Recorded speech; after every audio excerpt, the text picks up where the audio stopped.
Bismillahirrahmanirrahim. Assalamualaikum warahmatullahi wabarakatuh. Kaifahalukum anak-anak? Semoga kalian dalam keadaan sehat dan dalam rahmat Allah Subhanahu wa taala bersama keluarga di rumah. Belajar daring bersama keluarga lebih seru insyaallah ya. Nah, insyaallah semua pasti merindukan belajar di sekolah. Nah, namun ada hal yang mungkin harus dipahami. Ternyata ya, ku anfusakum wa ahlikum naron. Piaralah keluargamu, dirimu dan keluargamu dari api neraka. Oleh sebab itu, bersyukurlah. Semua musibah yang Allah berikan ini pasti ada, insya Allah pasti ada hikmahnya ya. Termasuk kita belajar di rumah, semua pasti ada hikmahnya ya. Yang penting kalian semua harus semangat insya Allah ya. Barakallahu fiik. Nah, sebelum memulakan pembelajaran pada hari ini, marilah kita berdoa. Bismillahirrahmanirrahim. Allahumma inni as'aluka ilman nafi'an wa rizqan thayyiban wa amalan mutaqabbala. Amin ya rabbal alamin. Baik. Sebelum kita memulakan pembelajaran pada hari ini, kita akan review sejenak ya pembelajaran di minggu lalu, langsung ke kuisis soal latihannya. Nah, ini Ustaz ambil sampel satu nilai tertinggi untuk kuis minggu lalu, tertinggi, tercepat dan tertepat ya, atas nama Ananda Abdurrahim. Ada beberapa lagi yang nilainya 100, namun Ustaz ambil yang tertinggi ya. Nah, bagi anak-anak Ustaz yang belum melakukan kuisisnya, mohon maaf karena portalnya sudah Ustaz tutup. Oleh sebab itu, Ustaz ingatkan, jika ada halangan syar'i yang benar-benar tidak bisa membuat antum tidak bisa mengikuti pembelajaran pada hari ini, segera hubungi Ustadz. Sehingga ya, ada beberapa teman kemarin yang dia konfirmasi ya, ketika konfirmasi ada alasan yang syar'i, maka Ustadz akan terima alasannya insya Allah ya. Baik, langsung saja kita akan bahas materi minggu lalu, langsung ke kuisnya, yaitu yang pertama, banyaknya getaran dalam waktu 1 detik dinamakan dengan frekuensi. Waktu yang diperlukan oleh suatu benda untuk melakukan 1 kali getaran dinamakan dengan perioda. Simpangan terjauh dari titik keseimbangan adalah amplitudo. Besarnya jarak yang ditempuh gelombang dalam tiap satuan waktu disebut dengan laju rambat ya. Peristiwa getaran dalam kehidupan sehari-hari adalah sebagai berikut, kecuali berarti yang bukan jawabannya, yaitu tidur nyenyak di karpet ya, tidak ada hubungan dengan materi. Nah, jadi bagian Ustaz juga yang sedang belajar, jangan tidur nyenyak di karpet ya. Kita lagi belajar ya. Baik anak-anak, semangat semuanya. 1 getaran adalah ya, dari gambarnya kebetulan tidak ada. Cara mudahnya lihat saja dari titik B kembali ke B ya. Paham anak Ustadz ya? Nah, B, C, B, A, B. Nah, itu dia. Titik B yang merupakan titik keseimbangan, titik B itu adalah titik yang tengah-tengah. Yang tengah-tengah ini disebut dengan titik keseimbangan. Jika suatu benda mengalami 14 kali getaran dalam 6 detik, maka periodenya adalah diketahui N. N ini adalah jumlah getaran, T ini dalam satuan detik, maka rumus T sama dengan, apa rumusnya? T besar itu periode ya. T besar sama dengan T kecil per N, berarti 6 dibagi dengan 14 sehingga hasilnya 0,4. Yang selanjutnya, apabila dalam 12 detik benda mengalami getaran 36 kali, maka frekuensinya adalah, nah kemarin kan kita sudah hafal rumus frekuensi apa anak-anak? F sama dengan 1 per T besar ya.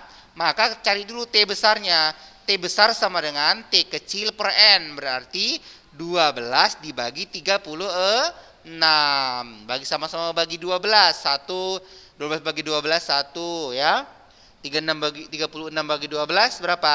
3, berarti sepertiga T-nya. Maka F sama dengan 1 per T besar, 1 per sepertiga, sehingga ya kita balik menjadi 3 dikali 1, hasilnya 3 3. Ya, mudah sekali anak-anak.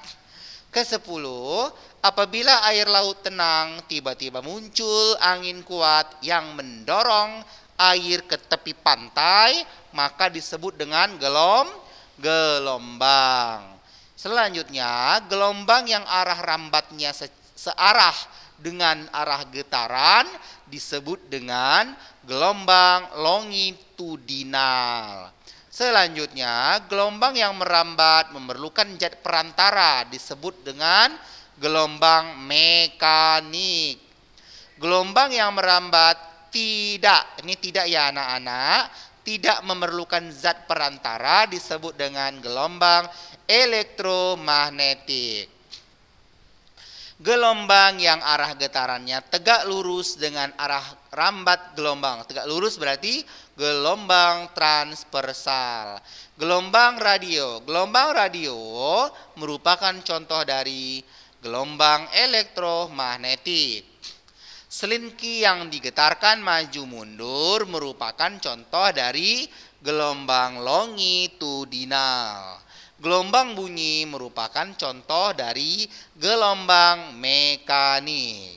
Sebuah gelombang dengan panjang 16 meter mempunyai frekuensi 29 Hz. Cepat rambat gelombang adalah, nah ini rumus yang telah kita pelajari di minggu lalu, di mana lambda sama dengan V kali dengan T besar, atau kalau ada frekuensinya masukkan saja bahwasanya rumusnya lambda sama dengan V per F ya, atau sesuai dengan lambang, lambda itu adalah panjang gelombang sama dengan kecepatan atau cepat rambat dibagi dengan frekuensi. Sehingga rumus cepat rambatnya adalah V sama dengan kita kalikan 16 kali 29 ya. Hasilnya ini dia. Baik. Selanjutnya, sebuah gelombang dengan cepat rambat. Cepat rambat lambangnya adalah apa anak-anak? Cepat rambat. Nah, ini coba Ustaz mau coba sepertinya belum bisa ini ya.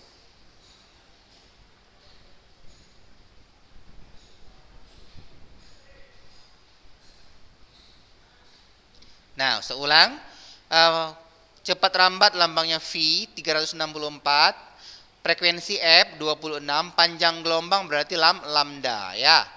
Nah, sehingga lambda sama dengan V dibagi dengan F 364 dibagi 26 hasilnya 14 meter.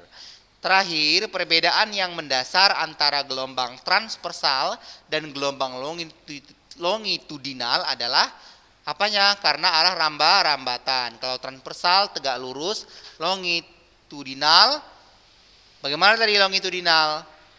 Ya, benar sekali. Searah ya. Baik, demikianlah kuis kita minggu lalu. Jangan lupa soal-soal ini di-save. Nanti Ustaz akan kirimkan juga jawaban yang benarnya ya. Perwakilan dari temannya, teman-teman yang ketinggalan informasi ataupun ketinggalan pelajaran ataupun yang belum mencatat ya silahkan ya pelajari masing-masing. Baiklah anak-anak yang dirahmati oleh Allah Subhanahu wa taala, kita lanjutkan pembelajaran kita pada hari ini ya. Nah, adapun pembelajaran kita pada hari ini adalah menyambung pembelajaran kita minggu lalu. Nah,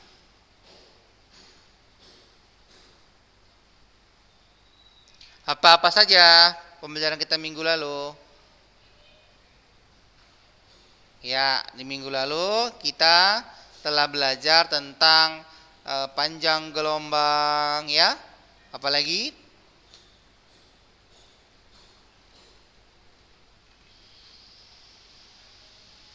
Cepat rambat dan frekuensi. Baik, sebentar ya, Ustaz cari dulu filenya.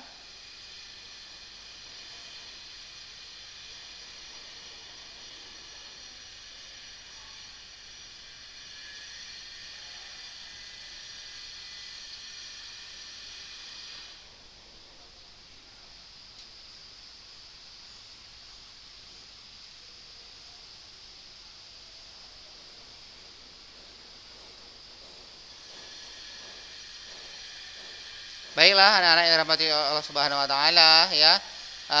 Adapun materi kita di minggu lalu ya akan kita sambung pada hari ini terkait mengenai bunyi.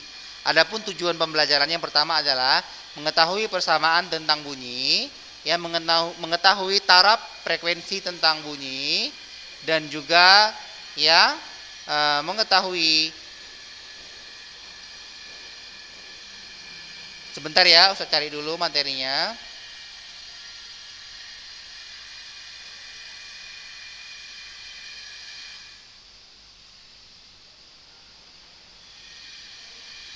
Nah, kelihatan ya, insya Allah ya.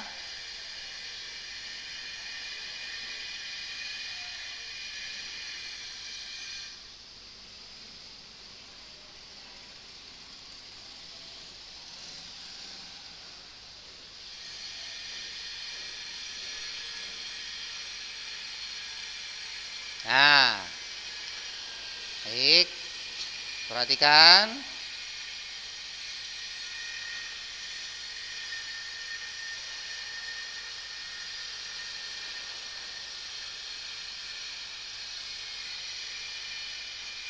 Baik anak-anak yang dirahmati Allah Subhanahu wa taala, materi kita hari ini adalah terkait tentang bunyi.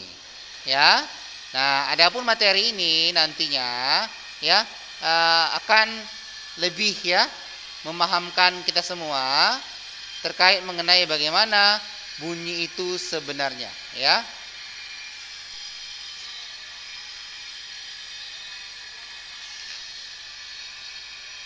Ini dia. Setiap hari kita dapat mendengar ya suara burung berkicau, orang bernyanyi ya, orang berbicara ya, orang mengaji, ya azan dan lain-lain sebagainya. Mengapa kita dapat mendengar suara tersebut? Kira-kira anak-anak tahu bagaimana? Nah, karena suara yang kita dengar dikenal dengan bunyi. Bunyi merupakan gelombang longitudinal ya yang merambatkan energi gelombang di udara sampai terdengar oleh pendengar atau reseptor ya. Nah, anak-anak sekali lagi di garis bawahi bahwasanya bunyi merupakan gelombang longitudinal. Nah, perhatikan penjelasan berikut.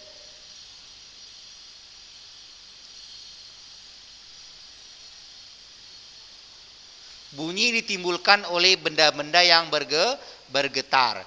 Bunyi misalnya pada garpu tala pada percobaan yang bisa kita lihat dari sini ya, garpu tala itu biasanya digunakan untuk menyesuaikan proses bunyi ya. Nah, jadi anak-anak sekalian, dapat kita lihat bahwasanya ya bunyi diakibatkan adanya sumber bunyi atau alat yang menghasilkan bunyi. Nah, apakah molekul udara berpindah? Kan bunyi tersebut merambat melalui dari sumber benda ke telinga kita. Penjelasan sebagai berikut. Apakah molekul udara berpindah? Molekul udara tidak berpindah, tetapi hanya merapat dan meregang. Bunyi sampai di telinga karena merambat dalam bentuk gelombang.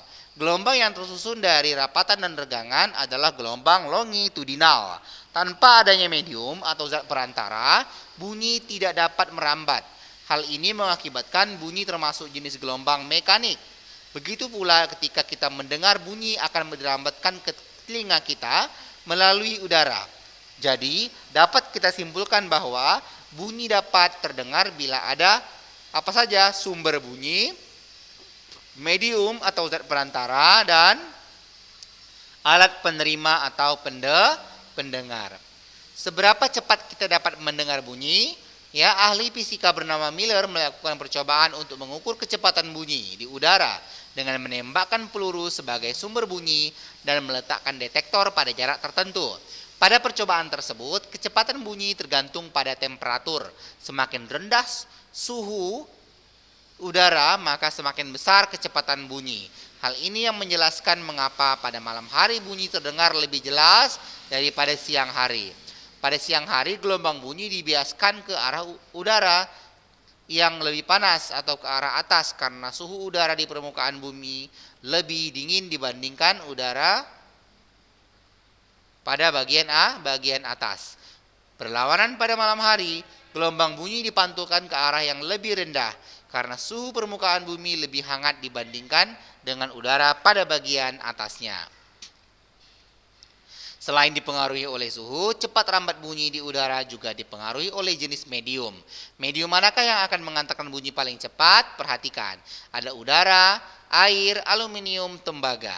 Ini dia, ya.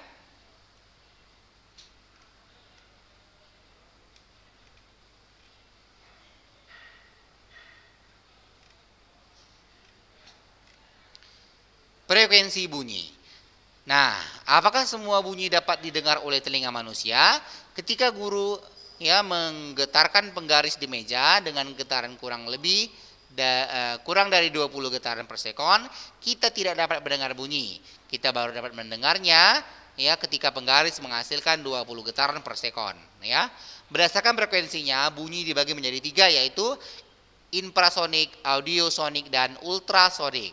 Bunyi yang kurang dari 20 Hz disebut infrasonik, yang mampu didengar oleh hewan-hewan tertentu seperti apa, misalnya jangkrik dan gunggung, ya. Nah, bunyi yang memiliki frekuensi 20 sampai 20 ribu Hz disebut audiosonik. Manusia dapat mendengar bunyi hanya pada kisaran ini. Bunyi ini bunyi dengan frekuensi 20 ribu Hz disebut ultrasonik, ya. Misalnya siapa? Hewannya kelelawar, lumba-lumba, dan ini juga termasuk, ya, adalah contoh hewan yang termasuk ultrasonik. Ini skalanya. Nah, gunggung adalah salah satu contoh hewan yang mampu menangkap bunyi infrasonik, audio, dan ultra, ya. Nah, kurang dari 20 Hz hingga sampai 40 ribu Hz. Ya, gunggung akan terbangun jika mendengar langkah kaki manusia, walaupun sangat pelan. Hal ini menjadi alasan oleh sebagian orang untuk memanfaatkan hewan tersebut sebagai penjaga rumah. Selain gunggung, kelelawar juga mampu memanfaatkan bunyi dengan baik. Kelelawar dapat mengeluarkan gelombang ultrasonik saat terbang. Pada malam hari, mata kelelawar mengalami disfungsi untuk melihat. Kelelawar mengeluarkan bunyi ultrasonik sebanyak mungkin. Kemudian kelelawar mendengarkan bunyi pantul tersebut untuk mengetahui letak suatu benda, dengan tepat. Sehingga kelelawar mampu terbang dalam keadaan gelap tanpa menabrak benda-benda di sekitarnya. Mekanisme untuk memahami keadaan lingkungan dengan bantuan bunyi pantul ini disebut dengan sistem ekolokasi. Karakteristik bunyi. Ya, ketika kalian mendengar bunyi, apakah kalian dapat membedakan sumber bunyi? Misalnya ketika membedakan bunyi gitar dan piano, mengapa kalian mempunyai kemampuan itu? Hal ini disebabkan oleh setiap gelombang bunyi memiliki frekuensi, amplitudo, dan warna bunyi yang berbeda, meskipun perambatannya terjadi pada medium yang sama, tinggi, rendah, dan kuat lemah bunyi. Pada waktu memainkan sebuah alat, kalian dapat menentukan tinggi rendahnya bunyi. Agar memahami tinggi atau rendahnya bunyi, perhatikan kegiatan berikut. Nah, ini dia, misalnya ada 3 garpu tala, digetarkan. Nah, kira-kira apa yang terjadi? Pada orang dewasa, suara perempuan lebih tinggi dibandingkan suara laki-laki. Karena pita suara laki-laki yang bentuknya lebih panjang dan berat, mengakibatkan laki-laki memiliki nada dasar sebesar 125 Hz, sedangkan perempuan memiliki nada dasar 1 oktav atau 2 kali lebih tinggi, 2 kali lipat, lebih tinggi, yaitu sekitar 250 Hz. Nah, bunyi dengan frekuensi tinggi akan menyebabkan telinga sakit dan nyeri karena gendang telinga ikut bergetar lebih cepat. Tinggi rendahnya nada ini ditentukan oleh frekuensi bunyi. Semakin besar frekuensi bunyi, maka akan semakin tinggi nadanya. Sebaliknya, jika frekuensi bunyi kecil, maka nada akan semakin rendah. Nah, adapun hubungannya sama kegiatan di atas tadi, garpu tala yang digetarkan pelan-pelan menghasilkan simpangan yang kecil, sehingga amplitudo gelombang yang dihasilkan juga kecil. Hal ini menyebabkan bunyi garpu tala terdengar lemah. Pada saat garpu telah digetarkan dengan simpangan yang besar, amplitude gelombang yang dihasilkan juga besar, sehingga bunyi garpu tala terdengar keras, ya. Nah, itu dia. Nada. Nah, nada itu adalah apa kira-kira? Pernah dengar istilah dengan nada ya? Nah, jadi nada itu adalah suatu getaran yang teratur. Warna atau kualitas bunyi. Nah, suara yang khas disebut dengan kualitas bunyi atau disebut juga dengan timbre. Itu istilah-istilah tertentu ya. Nah, ada resonansi ya. Nah, baik. Anak-anak yang dirahmati oleh Allah Subhanahu wa taala. Nah, resonansi tadi adalah jika seperti ini ikut bergetarnya udara yang ada di dalam kentongan, misalnya sebuah alat ya, setelah dipukul mengakibatkan bunyi kentongan terdengar semakin keras. Itulah yang dimaksud dengan resonansi. Pemantulan bunyi. Ya, mengapa ketika berada di ruang tertutup ya suara terdengar lebih keras daripada di ruang terbuka? Itu karena pemantulan ya. Nah, ini dia. Berdasarkan percobaan ini tidak apa-apa, nanti kalian baca sendiri di buku kalian, ada mungkin ya di halaman 138. Nah, di situ kesimpulannya arah bunyi tentang pemantulan bunyi, arah bunyi datang, bunyi pantul garis normal terletak pada satu bidang datar, besar sudut datang sama dengan besar sudut pantul. Nah, bunyi pantul yang memperkuat bunyi aslinya. Ini ada istilah, kita lihat nanti ya. Nah, apabila kita berbicara di dalam ruangan kecil, suara yang terdengar akan lebih keras dibandingkan dengan berbicara di ruang terbuka. Misalnya di lapangan. Hal ini disebabkan karena jarak sumber bunyi dan dinding pemantul berdekatan ya, hingga selang waktu antara bunyi asli dan bunyi pantul sangat kecil. Antara bunyi asli dan bunyi pantul akan terdengar hampir bersamaan, sehingga bunyi asli terdengar lebih keras.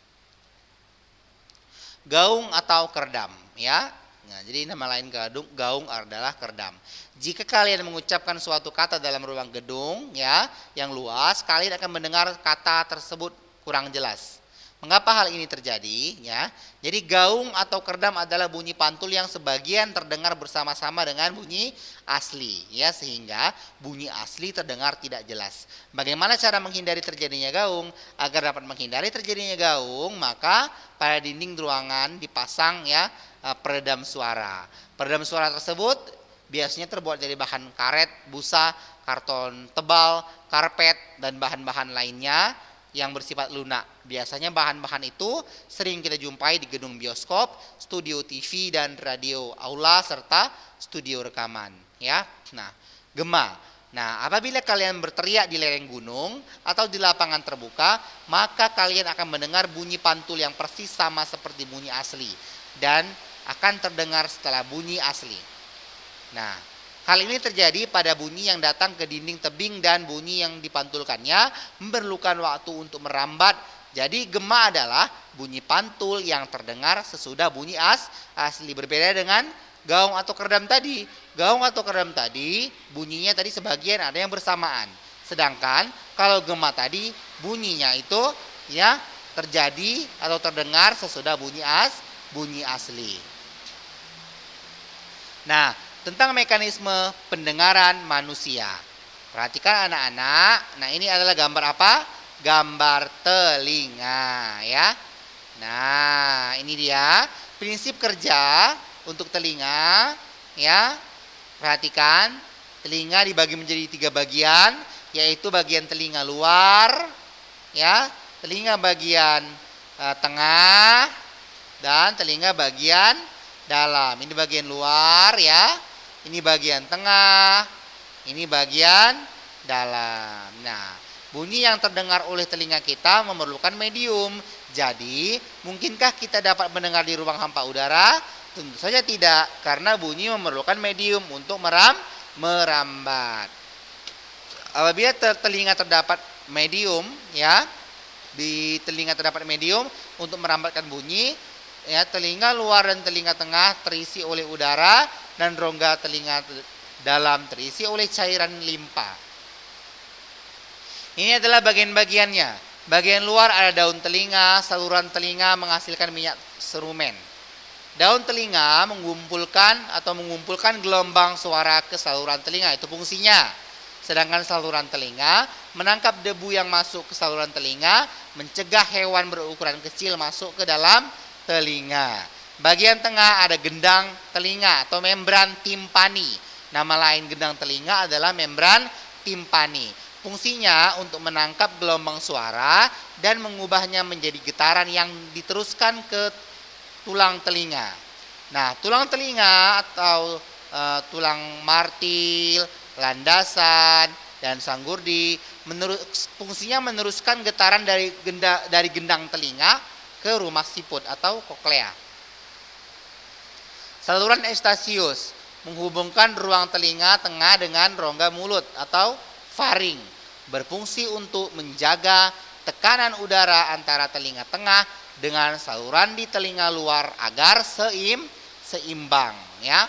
Rumah siput atau koklea merupakan saluran berbentuk spiral yang menyerupai rumah siput. Ya, di dalam koklea terdapat adanya organ korti yang merupakan fonoreseptor.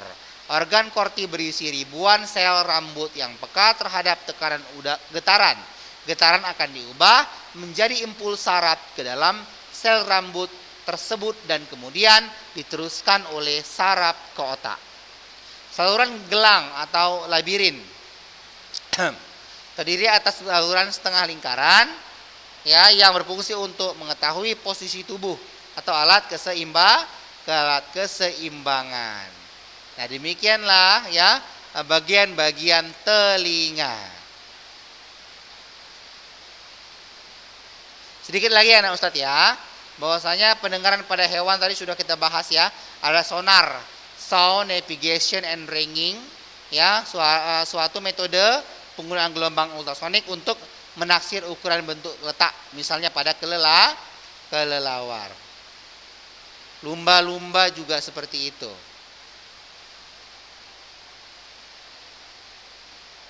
Nah, tentang ultrasonografi atau USG, ini merupakan aplikasi getaran gelombang dan dalam bidang teknologi, ya.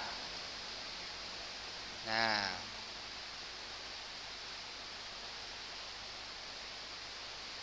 tadi sudah kita bahas tentang ultrasonik, sudah kita bahas ya. Baik, nah ini masih ada erat kaitannya sama rumus-rumus minggu lalu ya anak Ustadz ya.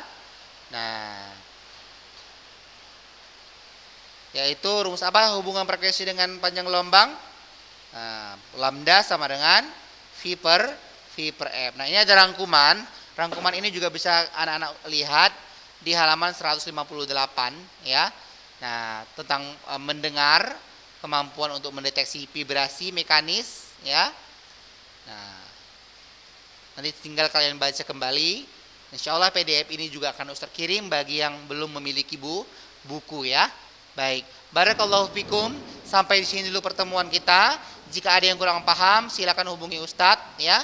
Nah, jika ada yang ingin ditanyakan juga boleh ditanyakan ya. Setelah ini kita mengerjakan kuisis.